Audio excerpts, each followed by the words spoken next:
Exploring Space Heights and Ocean Depths. A Ketamine trip report by Disco Goat. Uploaded to Earwig July 27, 2018. Basic information about myself. Age 22. Weight 81 kilograms. Previous experience with substances is various opiates, opioids, benzos, methylphenidate, cannabis and kratom. My trip with ketamine yesterday was as spontaneous as it could be. I just decided that I'm bored, and I brought up my last ampoule of farmer-grade mind-juiced, Ketanest, or esketamine, 25mg over a milliliter in a 2ml ampoule, so 50mg in total. Welp, there it goes, the last boy. I took standard precautions for injecting substances into myself. I grabbed a fresh, sterile syringe and aspiration needle to pull out the mind juice out of the glass ampoule container. A sterile injection needle, 23 grams times 1, blue colour, and some alcohol swabs. I disinfected the ampoule, broke off the head, aspirated the insides, switched the needles. Voila, there it is, prepared to send you off into the depths of your mind.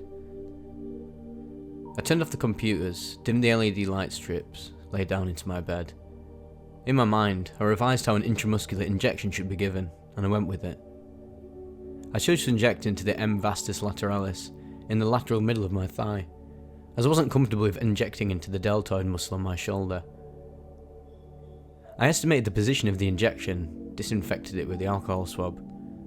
I grabbed the muscle, so I lifted it off my muscle and pushed the needle inside. Remember, the angle should always be 90 degrees for intramuscular injections. Always grab it so that you have it gripped at the barrel between your thumb and index finger and middle finger for extra firm grip. It stung a bit at first, but it wasn't so damn uncomfortable despite the quantity of the solution, which was 2ml. When I pulled out the needle, it continued to sting for a bit, but it wasn't too distracting, as it soon dissipated. I soon felt a sensation that felt like if something was spilt on my thigh under the site where I was injecting, but when I looked, it wasn't. Nothing was spilled or was coming out from the injection site. I injected at 22:35, so that would be the T plus 0 hours. I started to feel the tingling throughout my body at around 3 minutes in. I decided it was time to let it go and stop resisting, as the feeling was getting too intense. I turned off the sounds on my phone, covered myself with a blanket, and laid my hands beside my body, with pillows supporting my upper body, so I was in a semi-sitting position on the bed. I closed my eyes. Here's where the really good stuff sets in. I felt like I was Play-Doh plastiline the whole trip. My mind was completely cut off from my body. At first it felt like somebody was pushing a big pipe under my bedsheets, as if it would like to lift me onto my right side. Then, it rolled me onto the left side like an ocean wave so powerful it flushed me into the abyss of open space. My body was melting and turning into dust at the same time, mixing with the matter that flushed me away from reality. There I was, tripping harder than I ever was. I thought it wasn't so hard, but boy oh boy I was wrong. The visuals were unrepeatable, despite the fact I had my eyes closed. Felt like I was floating in deep space with stars around me, the planets as separate globes spinning and travelling beside me, who was travelling throughout the space as a blob of well-heated Play-Doh plastiline. And then, suddenly, all the surroundings snapped and closed as a book. I thought my body was ripped apart, disintegrated and reassembled on a vast red planet of desert and sandstorms. It genuinely looked like the common conception of Mars. I was floating piece by piece throughout the planet, when suddenly everything became shifting like when you mix the Rubik's Cube. I found myself again in the vast nothingness of deep space, inhabited only by countless stars shining in the distance. Faintly, I could hear my heart beating. I can often hear my heartbeat because of the hypertension, so I was reassured that I wasn't dead, because I thought that I had forgot breathing. Good. Life status checked. Now back to the travel.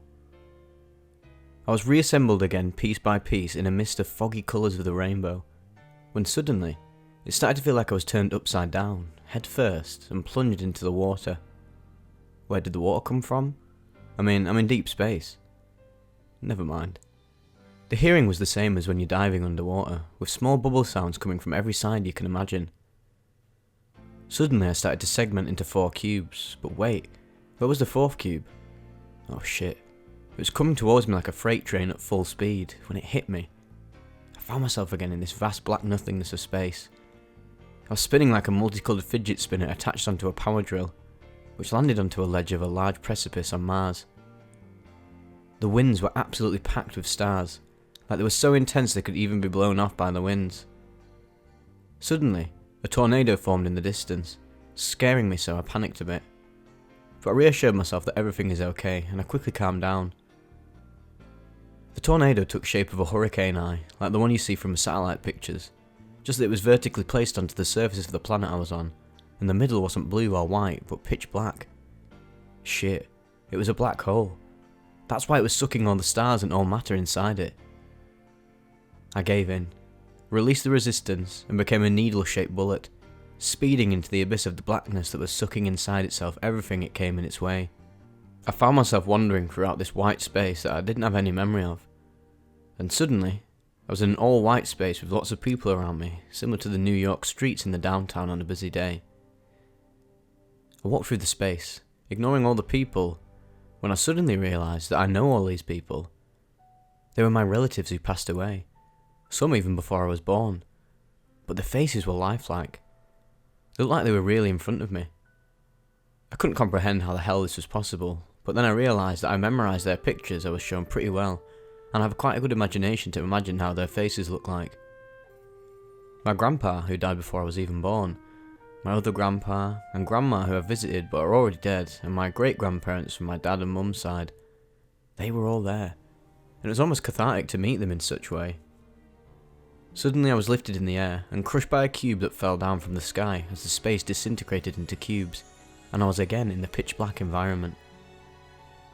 My right leg got pulled and stretched into the space, again like the heated Play-Doh plastiline, and I was stretched into infinity, until I was clumped into a ball, which was rolling through the suddenly appearing red-coloured desert of an unknown planet. Beneath me was the soft sand, which twirled in the wind which I didn't feel, and above me were countless stars, which were stretched like I was a few moments ago. I was speeding into infinity when I regained feeling of my body, which contours I hardly visualised. I tried to move my arms, and barely succeeded to swallow the saliva that accumulated in my mouth. My legs were completely cut off from my nervous system, and moving them was impossible, so I hadn't even attempted to do that. The visualisation of my body disappeared again in a wave of imaginary water that was rolling to the left, and blackness appeared once again. I was lifted like the soul would leave my body. I was flying. My whole body I was looking at from above was tingling, but I couldn't see below my waist, like I was literally just existing to my waist, as if my legs weren't there at all. Soon also that vision disappeared, and the whole picture just slammed in my face, reducing me to nothing. It seemed like I wasn't existing anymore. Felt like I died right there and then. I again checked for the sound of my heartbeat, as I again genuinely thought I had stopped breathing. It was there, so I let it go, and I was engulfed in a sky full of stars which slowly arranged into a circle and started spinning around me. Suddenly I was getting slight sensations from my body, but then the feeling of falling back into the waves of water that engulfed my imaginary body swung and threw it around the unrecognisable environment, which could be either deep space or a deep ocean. I was one with the indistinguishable water or vacuum, when I splashed onto a soft, warm surface. There was nothing. It was pitch black, with occasional stars and twinkles in the space I was in. After a period of time, which felt like an hour, I slowly opened my eyes. My teeth were tingling. They were feeling stiff, like when you get that tingling feeling when you hit your arm on the nerve in the elbow. I clenched my teeth and it felt so good. My joints all over the body were stiff, rigid, and felt like I haven't moved them for a week. I was in the same pose, semi-sitting on my bed, covered with my blanket as when the trip started. I thought the trip had lasted for several hours, but it lasted just under an hour. It was T plus 56 minutes when I looked on my phone. It was mind-boggling when I realised I was tripping for just under an hour, when I thought it had been a period of several hours. I decided it was time to go to sleep, but turning around into the fetal position was a struggle, so I remained in the same position, turned my head onto the left side, and my body succumbed to the wave coming from my right side that took me on the last ride throughout the mix of the vast nothingness of space and the unknown depths of the sea, and then slowly, but surely, bringing me back to reality, materialising into a normal human form of semi-anaesthetised pile of flesh after T plus 1 hour and 10 minutes. I struggled to sit up and retrace through what the actual hell I've been to in the past hour, Still feeling that slight tingliness throughout my body, and what felt like micro-electrical jerks of my muscles that tried to contact my brain. I sat like that for a few minutes, recapping the experience on the verge of crying, which was the result of the rush of happiness from realising how beautiful, amazing, fascinating and weird the human mind can be when the moment and the substance is right. I finally rolled to the side, curled into the fetal position, hugged a pillow and fell asleep with tears of joy in my eyes, tingling in my body, feeling happy and content. This trip taught me to appreciate the human mind, and not to underestimate it under any circumstances. Who knows what powers the mind has to offer? Maybe my trip represents what the afterlife looks like when we die and our body shuts down, leaving only the person's mind untouched. If we look at the mechanism of action by which ketamine works, it basically cuts the connection to the sensations of the body, leaving the mind on its own, allowing it to roam free through the vast possibilities it offers. It could do such magnificent things at every time we would like to, but all the sensations from the reality caught by our bodies are just a disturbance, an interference that inhibits the mind's ability to create such beautiful scapes and feelings in any environment you can think of. The mind is truly incredible and remarkable when it is allowed to roam free, to create whatever it wants without the interference of the outer world it lives in. It isn't said just for fun that there's such silence in the room when ketamine is given through anesthesia that you could hear a sewing needle drop on the floor. Peace and out.